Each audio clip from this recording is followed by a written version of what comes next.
Good day. Welcome to today's discussion. We have a new Pope, and he's an American. And as an American, he is the first American in 1,500 years of the papacy to become the Pope. Long before he was announced as Pope, Pope Leo XIV, that is to be called, American Cardinal Robert Francis Prevost, was not even mentioned among the top frontrunners for the race to be Pope. He seemed to have just come out of nowhere to be announced as Pope after one of the shortest conclaves in recent times. Some even feel that this round of ballots that created this Pope was just over 2 days and over 4 rounds of balloting. So, America, for the very first time, has a Pope. The Pope, as was not as expected, the Italian Cardinal. It didn't come out to be Cardinal Pietro Parolin, nor did it come out to be the Archbishop of the Vatican Secretary of State. No, the Italian. Neither was it Cardinal Jean-Marc Avellin, who was favored by the French President Macron. The role of the Pope in modern geopolitics has been shown clearly by this choice of Cardinal Robert Francis Prevost. Yesterday I made a video, and in that video I stated clearly that much as it was being clamored for there to be an African Pope will not be effective in my reckoning for the Catholic Church, neither will it be effective for Christians around the world. I say this because an African Pope is totally out of the sphere of influence and the swell and vortexes of geopolitics in this modern time. Why do I say this? In this time and age, America finds itself in a shifting world, a world where it is moving from being the global hegemon to being a part of a tripolar world now. A world that contains China as an economic and power, and even a serious military power, a growing serious military power, and Russia, still the world's most well-armed nuclear state, having even more nuclear resources and more nuclear warheads than America. We now live in a tripolar world, and this shifting reality has meant that alliances are very important. And an alliance like that of a pope is not going to be left to the forces that are defined and shaped global discourse and global reality in the past 50 years, which are the liberalists and globalists. The time is waning for the so-called globalists and liberal people of the world. Times are changing, and in this changing time, it is very important that America is very decisive in who controls institutions that shape the perception and both the strong and soft power of America. You will think when I come to a conclusion that Donald Trump has helped give the world the first American Pope. It's such a very strong assertion because Donald Trump is not part of the conclave. But you see, even in attending Pope Francis' funeral, Donald Trump made a statement, a very powerful statement to the church. And in this time of turbulence where Donald Trump himself is tempestuous in all the places he goes to, his government is upturning so many realities, changing global alliances, friendships, and all this. It is a very cautious move by the Catholic Church. The Catholic Church decided not to play too far any extreme games. They decided to be well-centered. And knowing that Donald Trump is a patriot who says American first, the Catholic Church has done what the Catholic Church has done for several centuries. They have chosen a pope that will not only further the cause of the institution, it will also make sure that it keeps good relationships with political powers. The choice of Cardinal Prevost is very telling. He is an American, born in America, 69 years old, but he has a strong link with Peru, where he did most of his ministry, and that has tied him very close to South America now. While the late Cardinal Pope Francis was the Pope from Argentina, he didn't seem to have that close bond with Latin America. But Pope Leo XIV has had his ministry and all his days and his practice in Latin America. In fact, besides speaking Italian after receiving his Latin, besides speaking Latin after being announced as Pope, he spoke to the congregation in Spanish. So there's a thread here. There's a thread that the new Pope is was chosen to have a very effective, close relationship with Donald Trump's America. What role Donald Trump played in whispering and urging and influencing his choice, I really don't know. But I know that consciousness and considerations of Donald Trump's disposition in global politics at this point in time weighed heavily in the choice of Cardinal Robert Francis Prevost. There is no doubt about it. So I sincerely believe that Donald Trump has had a strong part in choosing this pope. Whether he caused it to happen or whether it's a consequence of his policies, his person, and the reality, the whole world finds itself now with the Donald Trump second presidency. Donald Trump loomed large in this particular choice of a pope. But this will not be Donald Trump's first unique role in trying to influence things in America.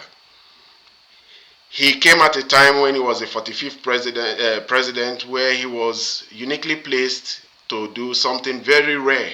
He helped choose 3 Supreme Court judges into the American Supreme Court.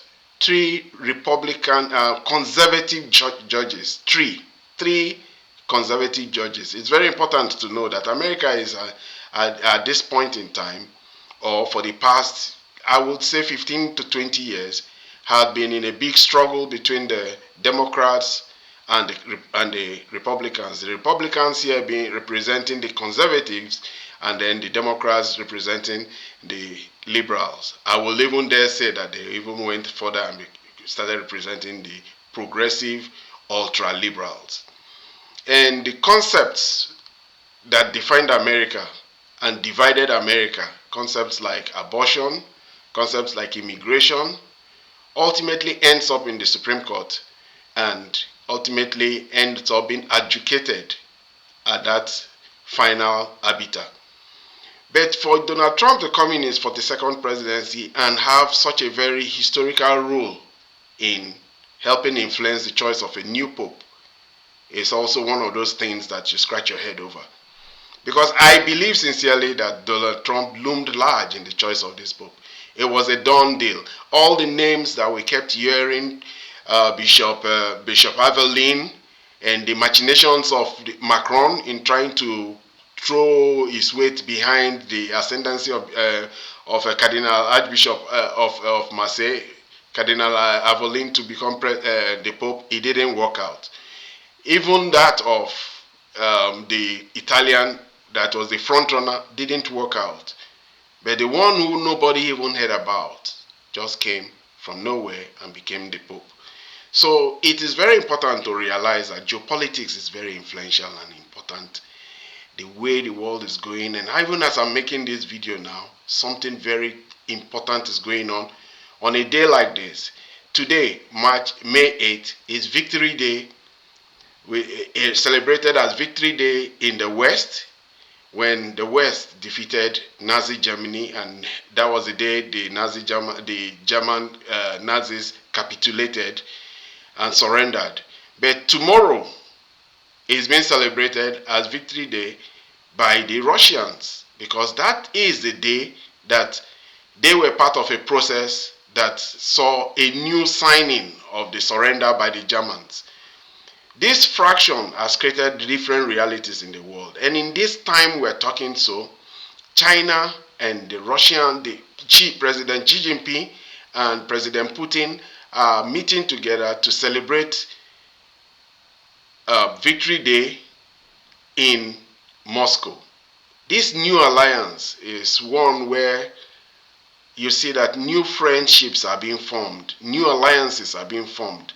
They are formed under the framework of economic partnerships, military partnerships, and the whole world is coalescing into different camps and different groups.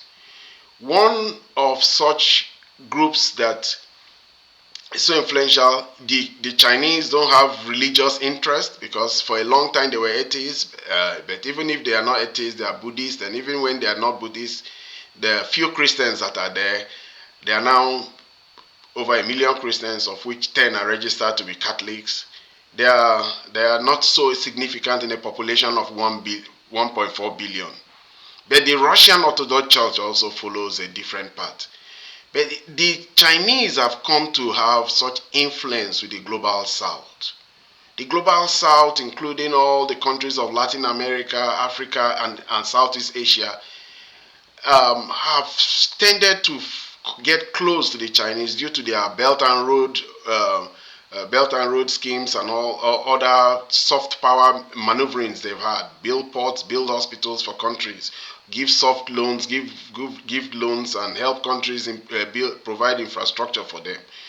And this has really helped them in the role of having influence among the global south. One of the things that Cardinal Robert Prevost is known for, Leo XIV, is that he is very close to the global south.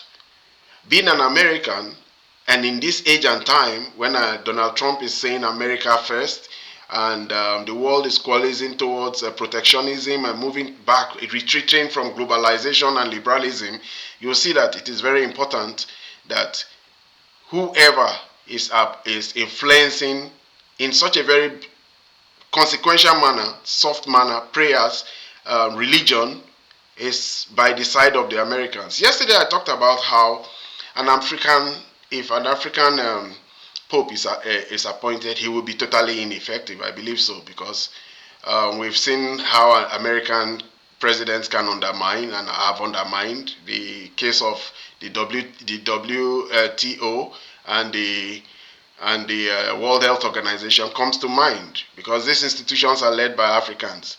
Nkosi leads the WTO, and the Ethiopian leads the WHO, and it wasn't a hard choice for Donald Trump to make in leaving that organization. And all that is going on regarding the trade war, the tariff war, and all that are supposed to be adjudicated and taken to the WTO, but no, the Americans are not really interested. Trump is not really respectful of that institution anymore, and if they push and press, Trump may even pull out of that institution, pull America out of it. Same too for other institutions like the International Criminal Court. It's one of the most disrespected by the American government, and if they make some pronouncement that goes against American foreign policy, they probably will be sanctioned. So in this time, in this particular case here now, the institution itself, the Catholic Church, decided that it may be best to stay in an even keel, stay with a conservative person, don't try out things like LGBT policies and same-sex priests and same-sex marriages and all that. They stay with one, Cardinal Robert Provo, who is now the Pope Leo XIV, known to be steadfast, known to be conservative, and known to be an American. He checks all the boxes, and this by no means simply means that he should be respected by Donald Trump. And in fact, Donald Trump was one of the first people to congratulate him as a new pope. I come to the end of today's video discourse. Whatever it is I've said here that you have an opinion about, if you agree or disagree, make a comment about it. Subscribe to this channel. I'll continue to output video. Now I'm back in stride, and the more I'll do it, the more I'll get better at it. But you can subscribe. I can assure you that I will continue to bring out output these videos regarding global geopolitics. That's my forte. That's what I'm strong on, and that's what I've always discussed. Let's continue to meet at this channel. Subscribe, leave a comment, like, and share. Thank you for being with me today.